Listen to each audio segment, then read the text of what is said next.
Bon, on va tester aujourd'hui une petite tablette. Alors, j'ai été chez Huawei, je vous ai testé déjà un premier smartphone, je vous ai testé des écouteurs, je vous ai testé des montres de chez Huawei pour bien commencer avec eux, parce que c'était quand même une première cette année que Huawei arrivait sur la chaîne.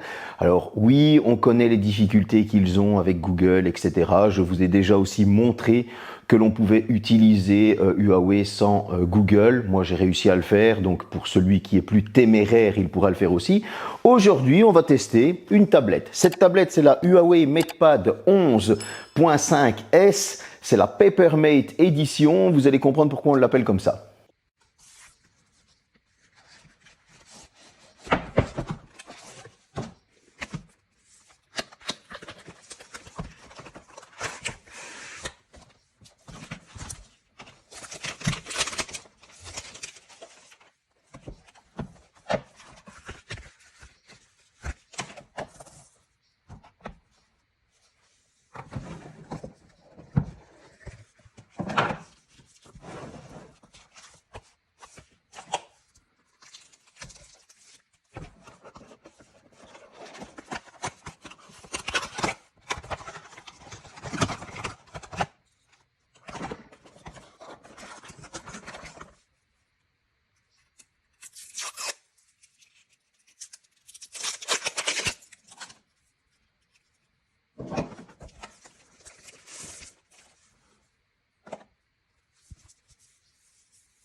Petit déballage complet, la voici, la voilà, et la première chose que l'on peut dire, elle est juste magnifique. On va retrouver un seul capteur à l'arrière dont on parlera un petit peu plus tard.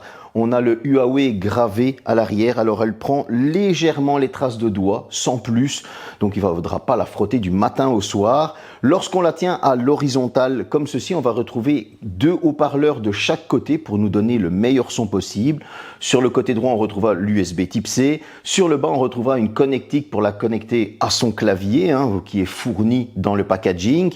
Vous allez avoir le bouton d'extinction à l'image à gauche, les boutons du volume sur le dessus, donc sur la tranche horizontale, et on aura des micros justement pour faire tout ce qui est visio, etc., etc.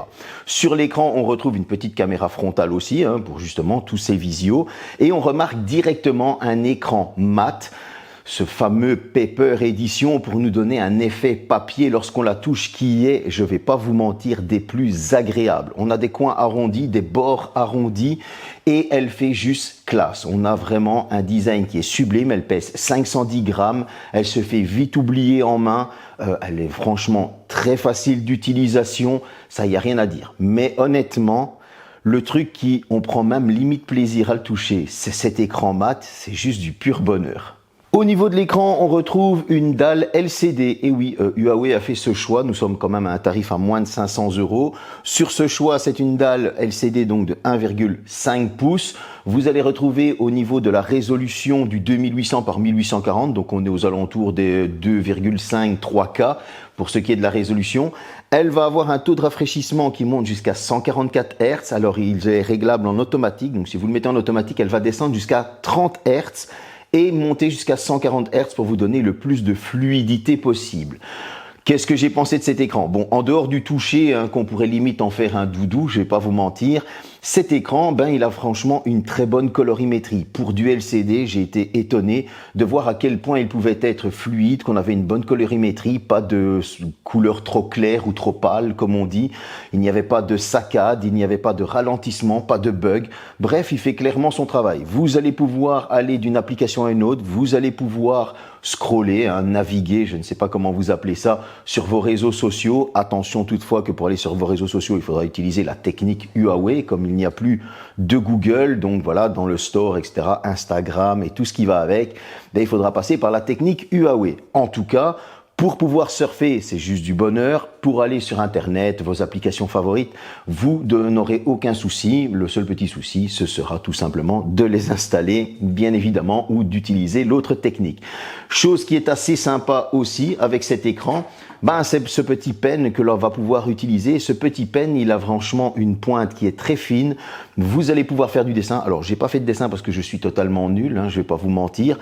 Mais en tout cas, il répond au doigt et à l'œil sur cet écran, que vous puissiez écrire bêtement à la main pour prendre des notes ou alors dessiner, etc. Bougez vos applications, allez dans vos applications. Il est totalement interactif et il se pose sur le dessus de la tablette. Ce sera un petit défaut parce que je trouve qu'il n'est pas super aimanté. Donc voilà, ça fera partie des petits défauts. En tout cas, pour l'écran, moi, j'ai rien à dire. Il est franchement top, malgré que c'est du LCD. Au niveau du petit tour général, avant d'attaquer les performances, on retrouve du Wi-Fi 6, du Bluetooth 5.2 LE. Voilà, on est sur quelque chose d'assez, on va dire, normal dans cette gamme de prix. Vous allez avoir au niveau du son, franchement, quelque chose d'assez bon, il faut même l'avouer. Vous allez totalement immerger dans vos films, vos séries, vos jeux vidéo parce que le son est vraiment très bon, il ne sature pas et ça c'est un très bon point. Au niveau du Bluetooth, j'ai pu tester des écouteurs dessus, je n'ai pas ressenti de déconnexion, j'étais un petit peu plus de 10 mètres et je n'avais pas le moindre souci. Alors pour ceux qui veulent savoir, j'ai testé bien évidemment les écouteurs de chez Huawei, mais j'ai également testé des écouteurs de la concurrence, en l'occurrence ceux de Motorola, les Moto Buds Pro, et je n'ai eu aucun souci de déconnexion, bien au contraire, j'avais toujours un son qui était assez clair. Donc voilà, pour ce qui est des connexions, il n'y a pas eu de soucis, etc. Parlons un petit peu de tout ce qui est visio. Bon, elle n'est pas compatible eSIM, carte SIM, etc. Comme ça, vous le savez, il n'y a pas d'extension de mémoire, comme ça, vous le savez. Mais en tout cas, au niveau des communications, que ce soit, on va dire, un Skype ou des choses comme ça, bon, encore une fois, il faudra l'installer d'une certaine manière. Eh bien, je n'ai pas eu de soucis de lag ou quoi, donc le Wi-Fi fonctionnait très bien. Et j'ai pu le comparer par exemple à un iPad Pro et il n'y avait aucun souci. Au niveau des performances, on retrouve un Kirin 9000WL, donc c'est un processeur de chez Huawei, 8 Go de RAM, 256 Go de stockage. Voilà, il n'y aura pas d'extension de mémoire comme je l'ai dit. Et qu'est-ce que tout ce petit monte me donne en score? Ben en fait c'est du 607 496 points. On est clairement dans les scores d'une tablette de cette gamme de prix, donc on est à moins de 500 €, on est dans du milieu de gamme. Voilà, ici il ne faut pas aller chercher plus loin, on est franchement sur quelque chose de propre. Au niveau du Geekbench, bon, je vous le mets là sur le côté, on était sur un score de 887 au simple cœur et un score de 3469 au multicœur. Ça veut dire quoi? Ben, ça veut dire que c'est tout simplement une tablette qui va pouvoir faire du multitâche, donc vous ne devrez pas fermer toutes vos applications chaque fois que vous en ouvrez une autre. Elle va pouvoir aller d'une application à une autre sans aucun souci, il n'y aura pas de ralentissement. Bref, ça fera totalement le travail. Au niveau des jeux vidéo, vous pouvez installer PUBG, mais comme il n'est pas gourmand, assez gourmand, j'ai envie de vous dire, bah du coup, moi j'ai installé du Genshin Impact. Le PUBG se trouve directement sur le Huawei Store, donc ça s'installe assez facilement. Il y a d'autres jeux qui sont disponibles, qui ont l'air assez sympas. Moi, j'ai voulu partir sur du Genshin Impact. Pourquoi? Ben tout simplement parce que j'avais envie de voir qu'est-ce qu'elle avait dans le ventre et comment elle allait chauffer. Et là, ça a été une belle surprise aussi parce qu'en fait, sur du Genshin Impact, on a de très bons graphismes, on a quelque chose d'assez stable au niveau des FPS. Il n'y a pas de souci quand je dis qu'il va y avoir du ralentissement ou des choses comme ça. Vous allez pouvoir faire de très bonnes parties. L'écran, franchement, est sublime. Vous en prenez plein la vue. Et on avait des températures qui étaient de 38 degrés. Ce qui, je trouve, est franchement assez bon. Surtout quand on voit qu'on était en graphisme moyen. Ça ne chauffait pas du tout. Du coup, je me suis fait un petit kiff à monter tout simplement les graphismes pour voir si ça allait chauffer un petit peu plus. Et oui, ça chauffait un petit peu plus. J'ai pris 1 degré. On était à 39 degrés. Bref, comme vous pouvez le voir, on a franchement une bonne tablette qui fait bien le travail. Vous allez pouvoir faire pas mal de choses avec, à condition, encore une fois, on va parler d'Harmony OS et des petits soucis qui vont avec, ça je suis obligé d'en parler. Mais en tout cas, elle satisfait au niveau de la puissance. On est sur de l'Harmony OS 4.2, donc c'est le fameux OS de chez Huawei parce qu'ils sont privés de Google. Alors vous allez pouvoir installer pas mal de choses via le store Huawei. Il y a des solutions alternatives comme j'expliquais déjà lors du test du Pura 70 Pro, c'est-à-dire que ça va passer par un système navigateur. Donc ça va vous faire une petite application sur le côté qui va ressembler à du Facebook, etc., etc. Mais ce sera tout via navigateur qu'il va adapter au format de la tablette. Cependant, vous pourrez utiliser certaines applications via APK. Là, il n'y a pas de souci.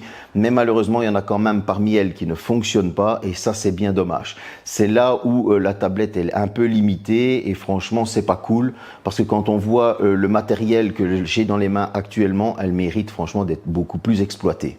Bon, le point suivant, c'est pas celui qu'on utilise le plus sur une tablette, mais on va quand même en parler. On a deux capteurs photo, un au dos de 13 mégapixels, un en frontal de 8 mégapixels. Je vais pas vous mentir, j'ai préféré celui qui était en frontal de 8 mégapixels. Je trouve que les photos selfie et les photos portraits ne sont pas mauvaises du tout. En vidéo, idem, on est franchement sur un bon petit capteur qui fait bien le travail. Le capteur de 13 mégapixels au dos, quant à lui, peut faire un zoom jusque x5. Et je vous déconseille de faire ce fameux zoom. Je vous conseille tout simplement de rester en zoom x1 pour faire franchement quelque chose de général au niveau de la photo.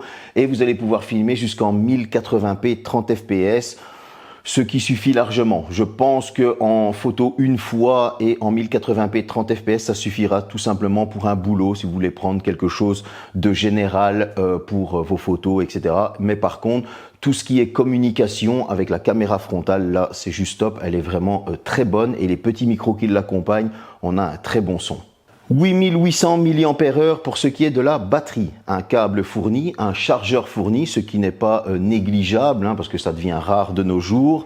Et pour la charger entièrement, il faudra compter un petit 2 heures avec son chargeur. Qu'est-ce que j'ai pensé de l'autonomie? Eh bien, dites-vous qu'en l'ayant utilisé un week-end, j'ai pu tenir la semaine complète. On sait tous que l'utilisation d'une tablette n'est pas intensive comme celle d'un téléphone, mais en ayant une utilisation qui était un peu plus régulière, c'est-à-dire par exemple pour essayer de bosser dessus, faire mes mails, etc., etc., eh bien j'ai pu tenir une semaine en veille, et c'est là que c'est assez exceptionnel. Je peux vous dire qu'actuellement, je l'ai laissée en veille, elle était chargée à 100%, je l'ai laissée en veille non-stop, et là, il reste encore 5% après 15 jours. Ce qui, je trouve, est une autonomie excellente en veille. Au niveau de la vidéo, j'ai pu tenir quasi 43 heures de vidéo continue. On était sur une résolution Full HD, on avait une connexion, c'était une vidéo qui tournait en boucle de YouTube, on était avec le Wi-Fi allumé. Bref, on a franchement une très très bonne autonomie. Nous sommes sur des tarifs qui vont de 399 pour la version sans clavier. Si vous la prenez avec le clavier, donc le pack comme il est ici, vous l'avez à 499 €.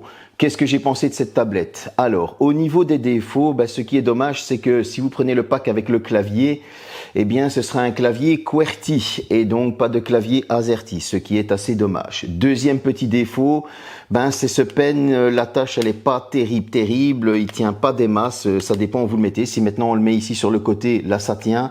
Si on le met au milieu, ça tient pas super. Donc du coup, c'est un petit peu décevant de ce côté-là. Maintenant, oui, le dernier point, c'est le point que l'on connaît tous, je vais pas le répéter inlassablement, c'est tout simplement le fait que l'on ne peut pas avoir tout ce qu'on veut, comme on n'a pas les services Google, et ça c'est bien dommage. À côté de ça, on a un design qui est clairement de fou. On a une tablette qui est légère, qui a de très bonnes performances. On a une tablette qui est totalement adaptée pour bosser, c'est-à-dire que c'est une tablette qui va vous servir à prendre des notes, du traitement de texte, envoyer des mails, faire du dessin, etc. Là-dessus, il n'y aura pas de problème. Vous allez avoir une tablette avec une très bonne caméra selfie frontale pour faire tout ce qui est visio, etc. Cependant, pour la caméra arrière, il faudra se contenter du zoom x1 et de la vidéo 1080p 30 fps. Pour le reste, oublions, on va mettre ça en petit défaut. Bref, vous l'avez compris, on a une très bonne tablette, mais qui est limitée malheureusement par ces fameux embargos, encore et toujours.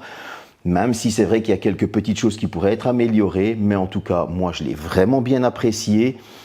J'avoue que j'ai du mal à me détacher de Huawei malgré ces embargos. Ils font encore de très très bons produits. Voilà, pour celui qui a envie de continuer avec Huawei, je vous la conseille fortement. C'est une très bonne tablette.